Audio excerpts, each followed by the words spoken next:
Hello everyone. Today we'll be discussing the solution to problem 2 of the USACO February 2026 Gold Contest. In this problem, we're given a connected undirected graph consisting of n nodes and m edges. And we're told that a subset of these nodes are flower fields and another subset are destinations. And these subsets can overlap. And we'll call a path from node 1 to a destination node x pretty if it is the shortest path from node 1 to node x and it visits all the flower fields along the way. And our goal is for each node from 2 to n, determine if there exists any pretty path if node I is added to the set of flower fields. And if node I is already a flower field, then we don't change it, and we're just asking if there's a pretty path in the original graph. So here we're given an example, and I've drawn out the graph here, where the red nodes are flower fields, and there's one destination node in green, which is node 5. And you can see right now there is a path that there is a pretty path, which starts from 1, goes to 2 to 4, and then ends at 5, a destination node. And in this case, it visits all the flower fields at 2 and 4.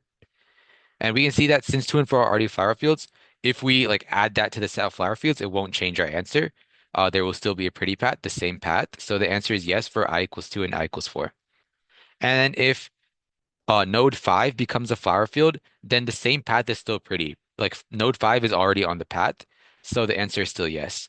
However, if we make node 3 into a flower field, then there no longer exists a pretty path. And the reason is there is no like shortest path from node 1 to node 5, the only destination node, that like visits all three flower fields in nodes 2, 3, and 4. We will have to like double back, and when we double back, it will no longer be the shortest path to a destination. So therefore, the answer for I equals 3 is no. So we would output this as a bit string. So essentially 1 if the answer is yes, and 0 if the answer is no. So the answer for 2 is yes, the answer for 3 is no, and the answer for 4 and 5 is yes. So the main idea behind the solution to this problem is that there are some nodes and edges which will never be used as part of a pretty path. Um, and we can essentially eliminate these nodes and edges, and what we'll be left with are like the set of good nodes, which are the nodes which where we can always find a pretty path between. Um, and these set of nodes will be our answer.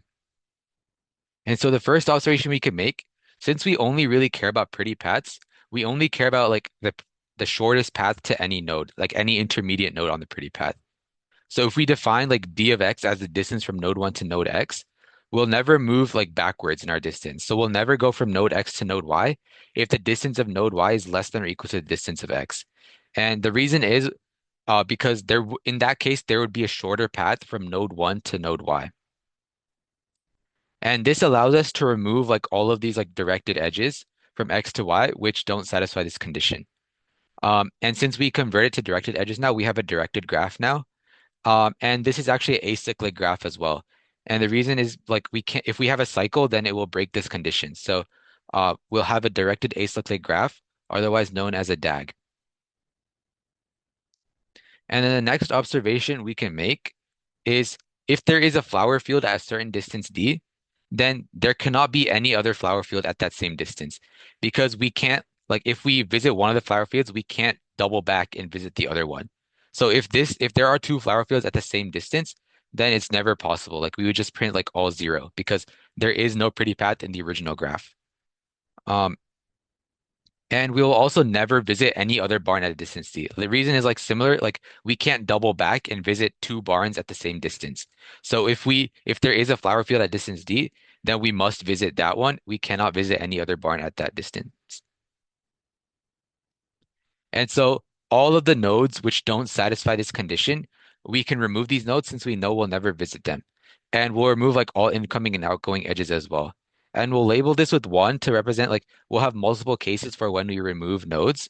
And this is like the first case of when we would want to remove a node because we'll never visit on any of our pretty paths. Next, we can think about when else we would like never visit a node as part of our pretty path. And one case would be if the barn has no incoming edges, right? So if it's not the first barn and it has no incoming edges, then there's no way we could like access that barn. So there's no way like any path uh goes through that barn. So we can safely remove it and we can remove all of its outgoing edges as well. And let's call this case 2. And the other case, like if a barn has no incoming edges, we remove it. And what if a barn has no outgoing edges? If it has no outgoing edges, then it must be a destination barn, right? If it's not a destination barn, we can't go further from here anyway. So we can't end our path here. So that means we can never go here since we have no options to go after this. And it must be a destination barn, but it also must satisfy the following conditions, right? It has to be fa strictly farther than the furthest flower field or be the same as the furthest flower field. And the reason is if there is a flower field at a greater distance than this current destination barn, then there's no way we'd have visited that flower field before we arrived at the destination barn. So this destination barn must be farther than the farthest flower field, or it must be like the same as the farthest flower field. But yeah, and any barns which don't satisfy either of these conditions, we can remove, and we can also remove all of its incoming edges. And this is like the third case of when we can remove a node from our graph. Yeah, and it turns out like if we remove all nodes based on these three cases, the remaining nodes are all good. So all if like after we remove all the barns, the remaining barns are in either of these three cases. They're either already a flower field or they're on a shortest path between two adjacent flower fields. Two adjacent flower fields essentially means um two flower fields that you visit in order without visiting a flower field in between them. So if you think about like sorting the flower fields in order of distance, two adjacent flower fields in that sorted list. So if it's on a shortest path between two adjacent flower fields, then we there is a pretty path which visits it because we just like take that path through that node to the two adjacent flower fields. And the other case is it's on a shortest path from the last power flower field to a destination barn. So after we've visited all of our flower fields, we need to end up at a destination barn and we need to take the shortest path. So any node along this path is valid. It can be used as part of a pretty path. So we can prove that all of the nodes like that are left over satisfy these conditions and nodes that satisfy these conditions are good. Or in other words, if we make these nodes into a flower field, then there is still a pretty path. Yeah, so this leads us to our solution idea. Essentially, we will simulate this process. We'll repeat the case two and case three by removing nodes with no incoming edges and no outgoing edges. And we'll keep doing this until we no longer have rows to remove. And at this point, the barns left over are the barns which satisfy some of these three conditions. And we know these are the set of barns which are good. And we can just output this set. So let's code this solution in C++. So the first thing we'll do is read in the input. And here I'll do that by declaring these arrays. So this is going to be the adjacency list representation of the graph. And then we have Boolean arrays for the set of flower fields, destination nodes, and we'll also keep track of the set of nodes we remove. And we'll have an array for the distance from each node from node one. And we'll initialize these arrays. Initially, they're 0, and we'll set like the default distance to -1. And now we can just read in all the flowers. And it turns out it's useful for us. It simplifies the implementation if we set node 1 to be a flower field, as we do here. And then we can read in the graph. Okay, so the first thing we'll want to do is to do a BFS, which will essentially give us the distance from node 1 to every other node in the graph. So we can initialize a queue with node 1 at a distance of 0, and we'll loop through and we'll pop from the front of the queue and push like adjacent nodes to the end of the queue. And after we have the distances, we can start like the process of marking which nodes would need to be removed. So first, we'll have an array has flower, which will like mark all of the distances which have a flower field at that distance. And we'll also keep track of the last flower. We'll loop through each element in the array. And this assert statement just makes sure the graph is connected, which it should be based on the input. And now we'll look at back edges, which are essentially edges that go like backwards. So these are edges where the distance of y is less than or equal to the distance of I. And then we push that. And essentially what we can do is we can remove that from our adjacency list. And now we can also mark which fields have a flower. So if the current field has a flower, we look at that distance. If there is another flower field at the distance, we know it's not possible, so we just print zeros and return. Otherwise, we mark that distance as having a flower, and we update like the max flower. So at the end, this will store the distance of the farthest away flower. And so now our adjacency list stores like a directed graph for each node, like all the outgoing edges.